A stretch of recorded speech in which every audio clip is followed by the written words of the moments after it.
The Token. A short story by Sinclair. 1. I have only known one absolutely adorable woman, and that was my brother's wife, Cicely Dunbar. Sisters-in-law do not, I think, invariably adore each other, and I am aware that my chief merit in Cicely's eyes was that I am Donald's sister. But for me, there was no question of extraneous quality. It was all pure Cicely. And how Donald... But then, like all the Dunbars, Donald suffers from being Scottish, so that, if he has a feeling, he makes it a point of honour to pretend he hasn't it. I dare say he let himself go a bit during his courtship, when he was not, strictly speaking, himself. But after he had once married her, I think he would have died rather than have told Cicely in so many words that he loved her. And Cicely wanted to be told. You say she ought to have known without telling. You don't know Donald. You can't conceive the perverse ingenuity he could put into hiding his affection. He has that peculiar temper, I think it's Scottish, that delights in snubbing and fault-finding and defeating expectation. If he knows you want him to do a thing, that alone is reason enough with Donald for not doing it. And my sister, who was as transparent as white crystal, was never able to conceal a want. So that Donald could, as we said, have her at every turn. And then, I don't think my brother really knew how ill she was. He didn't want to know. Besides, he was so wrapped up in trying to finish his development of social economics, which, by the way, he hasn't finished yet, that he had no eyes to see what we all saw, that, the way her poor little heart was going, Cicely couldn't have very long to live. Of course he understood that this was why, in those last months, they had to have separate rooms. And this in the first year of their marriage, when he was still violently in love with her. I keep those two facts firmly in my mind when I try to excuse Donald, for it was the main cause of that unkindness and perversity which I find it so hard to forgive. Even now, when I think how he used to discharge it on the poor little thing, as if it had been her fault, I have to remind myself that the lamb's innocence made her a little trying. She couldn't understand why Donald didn't want to have her with him in his library any more while he read or wrote. It seemed to her sheer cruelty to shut her out now when she was ill, seeing that, before she was ill, she had always had her chair by the fireplace, where she would sit over her book or her embroidery for hours without speaking, hardly daring to breathe lest she should interrupt him. Now was the time, she thought, when she might expect a little indulgence. Do you suppose that Donald would give his feelings as an explanation? Not he. They were his feelings, and he wouldn't talk about them, and he never explained anything you didn't understand. That, her wanting to sit with him in the library, was what they had the awful quarrel about, the day before she died. That, and the paperweight, the precious paperweight that he wouldn't let anybody touch, because George Meredith had given it him. It was a brass block, surmounted by a white alabaster Buddha, painted and gilt. And it had an inscription, "To Donald Dunbar, from George Meredith. In affectionate regard." My brother was extremely attached to this paperweight, partly, I'm afraid, because it proclaimed his intimacy with the great man. For this reason it was known in the family, ironically, as the Token. It stood on Donald's writing table at his elbow, so near the inkpot that the white Buddha had received a splash or two. And this evening, Cicely had come into us in the library and had annoyed Donald by staying in it when he wanted her to go. She had taken up the Token and was cleaning it to give herself a pretext. She died after the quarrel they had then. It began by Donald shouting at her, "What are you doing with that paperweight?" "Only getting the ink off." I can see her now, the darling. She had wetted the corner of her handkerchief with her little pink tongue and was rubbing the Buddha. Her hands had begun to tremble when he shouted, "Put it down, can't you? I've told you not to touch my things."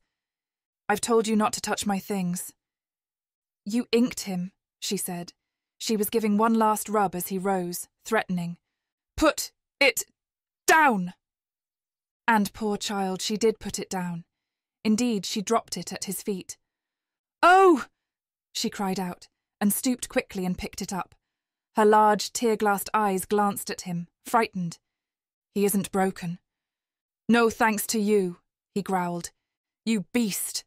You know I'd die rather than break anything you care about. It'll be broken someday, if you will come meddling. I couldn't bear it. I said, You mustn't yell at her like that. You know she can't stand it. You'll make her ill again. That sobered him for a moment. I'm sorry, he said, but he made it sound as if he wasn't. If you're sorry, she persisted, you might let me stay with you. I'll be as quiet as a mouse. No, I don't want you. I can't work with you in the room. You can work with Helen. You're not Helen. He only means he's not in love with me, dear. He means I'm no use to him. I know I'm not. I can't even sit on his manuscripts and keep them down. He cares more for that damned paperweight than he does for me. Well, George Meredith gave it me. And nobody gave you me. I gave myself. That worked up his devil again. He had to torment her. It can't have cost you much, he said, and I may remind you that the paperweight has some intrinsic value. With that, he left her. What's he gone out for? She asked me. Because he's ashamed of himself, I suppose, I said. Oh, Cicely, why will you answer him? You know what he is. No, she said passionately. That's what I don't know. I never have known. At least you know he's in love with you. He has a queer way of showing it then. He never does anything but stamp and shout and find fault with me, all about an old paperweight. She was caressing it as she spoke, stroking the alabaster Buddha as if it had been a live thing. His poor Buddha. Do you think it'll break if I stroke it? Better not. Honestly, Helen, I'd rather die than hurt anything he really cared for. Yet look how he hurts me. Some men must hurt the things they care for. I wouldn't mind his hurting, if only I knew he cared. Helen, I'd give anything to know. I think you might know. I don't. Well, you'll know someday. Never, he won't tell me. He's Scotch, my dear. It would kill him to tell you. Then how am I to know? If I died tomorrow, I should die not knowing. And that night, not knowing, she died. She died because she had never really known. 2. We never talked about her. It was not my brother's way. Words hurt him, to speak or to hear them. He had become more morose than ever, but less irritable, the source of his irritation being gone. Though he plunged into work as another man might have plunged into dissipation, to drown the thought of her, you could see that he had no longer any interest in it. He no longer loved it. He attacked it with a fury that had more hate in it than love. He would spend the greater part of the day and the long evenings shut up in his library, only going out for a short walk an hour before dinner. You could see that soon all spontaneous impulses would be checked in him, and he would become the creature of habit and routine. I tried to rouse him, to shake him up out of his deadly groove, but it was no use. The first effort, for he did make efforts, exhausted him, and he sank back into it again.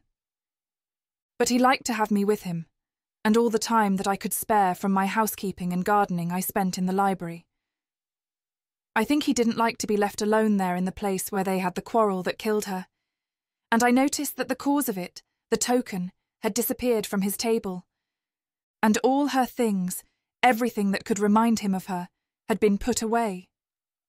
It was the dead burying its dead. Only the chair she had loved remained in its place by the side of the hearth. Her chair, if you could call it hers when she wasn't allowed to sit in it. It was always empty, for by tacit consent we both avoided it. We would sit there for hours at a time without speaking, while he worked, and I read or sewed. I never dared to ask him whether he sometimes had, as I had, the sense of Cicely's presence there, in that room which she had so longed to enter, from which she had been so cruelly shut out. You couldn't tell what he felt or didn't feel. My brother's face was a heavy, sombre mask, his back bent over the writing table, a wall behind which he hid himself. You must know that twice in my life I have more than felt these presences. I have seen them. This may be because I am on both sides a Highland Celt, and my mother had the same uncanny gift. I had never spoken of these appearances to Donald, because he would have put it all down to what he calls my hysterical fancy. And I am sure that if he ever felt or saw anything himself, he would never own it. I ought to explain that each time the vision was premonitory of a death, in Cicely's case I had no such warning, and each time it only lasted for a second. Also, that though I am certain I was wide awake each time, it is open to anybody to say I was asleep and dreamed it. The queer thing was that I was neither frightened nor surprised.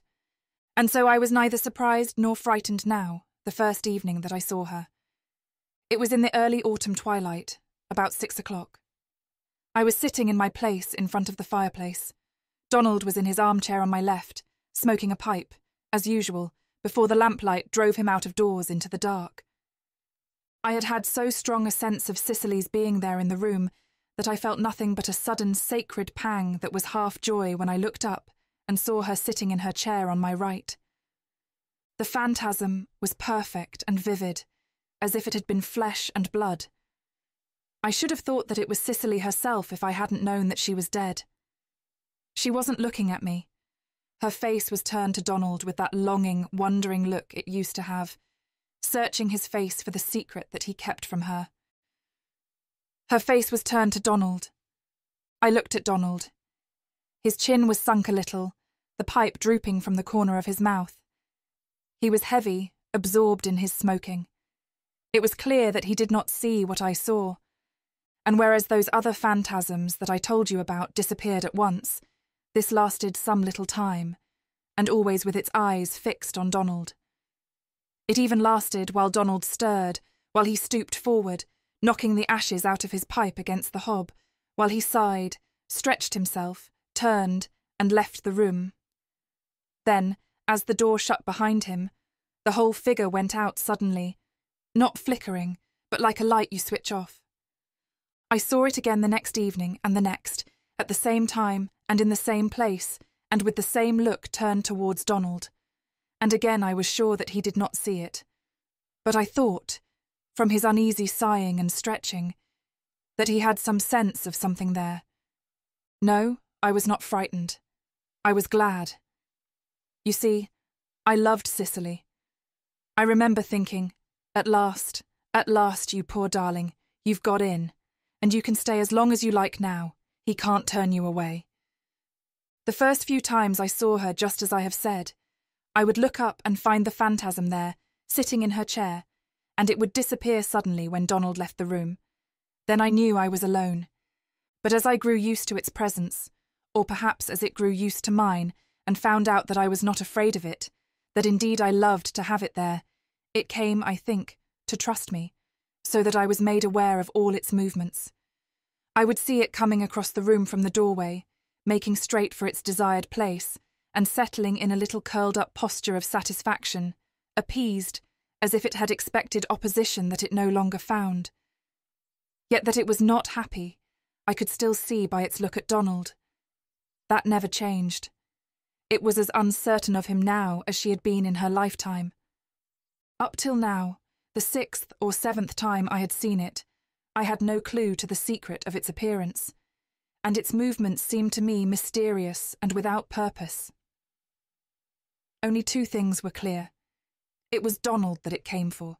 The instant he went it disappeared, and I never once saw it when I was alone.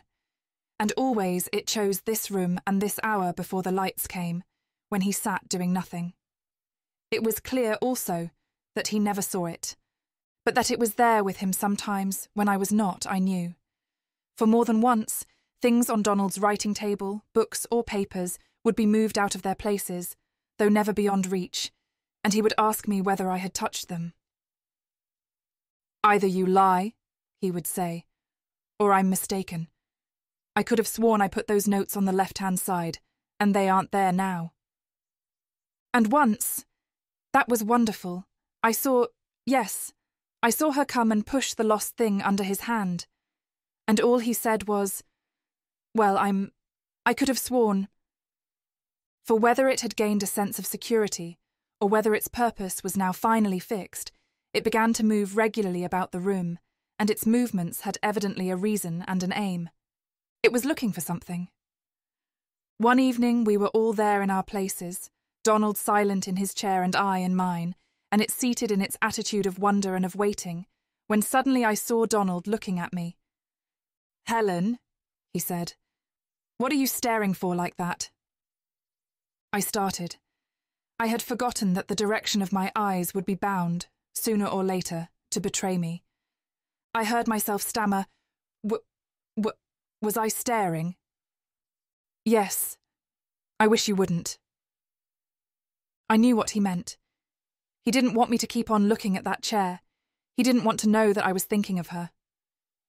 I bent my head closer over my sewing, so that I no longer had the phantasm in sight. It was then I was aware that it had risen and was crossing the hearthrug. It stopped at Donald's knees and stood there, gazing at him with a look so intent and fixed that I could not doubt that this had some significance. I saw it put out its hand and touch him, and though Donald sighed and shifted his position, I could tell that he had neither seen nor felt anything. It turned to me then, and this was the first time it had given any sign that it was conscious of my presence. It turned on me a look of supplication, such supplication as I had seen on my sister's face in her lifetime, when she could do nothing with him and implored me to intercede. At the same time, 3 words formed themselves in my brain with a sudden, quick impulsion, as if I had heard them cried. "Speak to him! Speak to him!" I knew now what it wanted. It was trying to make itself seen by him, to make itself felt, and it was in anguish at finding that it could not. It knew then that I saw it, and the idea had come to it that it could make use of me to get through to him. I think I must have guessed even then what it had come for. I said, "You asked me what I was staring at, and I lied. I was looking at Cicely's chair." I saw him wince at the name. "Because," I went on, "I don't know how you feel, but I always feel as if she were there." He said nothing, but he got up, as though to shake off the oppression of the memory I had evoked, and stood leaning on the chimney-piece with his back to me. The phantasm retreated to its place, where it kept its eyes fixed on him as before. I was determined to break down his defences, to make him say something it might hear, give some sign that it would understand. "Donald, do you think it's a good thing, a kind thing, never to talk about her?" "Kind? Kind to whom?" "To yourself, first of all. You can leave me out of it." "To me, then." "What's it got to do with you?" His voice was as hard and cutting as he could make it. "Everything," I said. "You forget. I loved her." He was silent. He did at least respect my love for her. But that wasn't what she wanted. That hurt him. I could feel him stiffen under it. "You see, Donald," I persisted, "I like thinking about her." It was cruel of me, but I had to break him. "You can think as much as you like," he said, "provided you stop talking." "All the same, it's as bad for you," I said, "as it is for me not talking." "I don't care if it is bad for me. I can't talk about her, Helen, I don't want to." "How do you know?" I said. "It isn't bad for her." "For her?" I could see I had roused him. "Yes, if she really is there all the time." "How do you mean there?" "Here. In this room. I tell you I can't get over that feeling that she's here." "Oh, feel, he said. "But don't talk to me about it." And he left the room, flinging himself out in anger, and instantly her flame went out. I thought, how he must have hurt her. It was the old thing over again. I trying to break him down, to make him show her, he beating us both off, punishing us both. You see, I knew now what she had come back for. She had come back to find out whether he loved her. With a longing unquenched by death, she had come back for certainty. And now, as always, my clumsy interference had only made him more hard, more obstinate. I thought, if only he could see her. But as long as he beats her off, he never will. Still, if I could once get him to believe that she was there. I made up my mind that the next time I saw the phantasm, I would tell him. The next evening and the next its chair was empty, and I judged that it was keeping away, hurt by what it had heard the last time. But the third evening we were hardly seated before I saw it. It was sitting up, alert and observant, not staring at Donald as it used, but looking round the room, as if searching for something that it missed. "Donald," I said, "if I told you that Cicely is in the room now, I suppose you wouldn't believe me." "Is it likely?" "No. All the same, I see her as plainly as I see you." The phantasm rose and moved to his side. "She's standing close beside you." And now it moved and went to the writing table. I turned and followed its movements. It slid its open hands over the table, touching everything, unmistakably feeling for something it believed to be there. I went on. "She's at the writing table now. She's looking for something." It stood back, baffled and distressed. Then suddenly it began opening and shutting the drawers, without a sound, searching each one in turn. I said, "Oh, she's trying the drawers now." Donald stood up. He was not looking at the place where it was. He was looking hard at me, in anxiety and a sort of fright. I suppose that was why he remained unaware of the opening and shutting of the drawers. It continued its desperate searching. The bottom drawer stuck fast. I saw it pull and shake it, and stand back again, baffled. "It's locked," I said. "What's locked?" "That bottom drawer." "Nonsense, it's nothing of the kind." "It is, I tell you. Give me the key. Oh, Donald, give it me." He shrugged his shoulders, but all the same he felt in his pockets for the key, which he gave me with a little teasing gesture, as if he humoured a child. I unlocked the drawer, pulled it out to its full length, and there, thrust away at the back, out of sight, I found the token. I had not seen it since the day of Cicely's death. "Who put it there?" I asked. "I did." "Well, that's what she was looking for," I said. I held out the token to him on the palm of my hand, as if it were the proof that I had seen her. "Helen," he said gravely, "I think you must be ill." "You think so? I'm not so ill that I don't know what you put it away for," I said. "It was because she thought you cared for it more than you did for her." "You can remind me of that? There must be something very badly wrong with you, Helen," he said. Perhaps. Perhaps I only want to know what she wanted. You did care for her, Donald. I couldn't see the phantasm now, but I could feel it.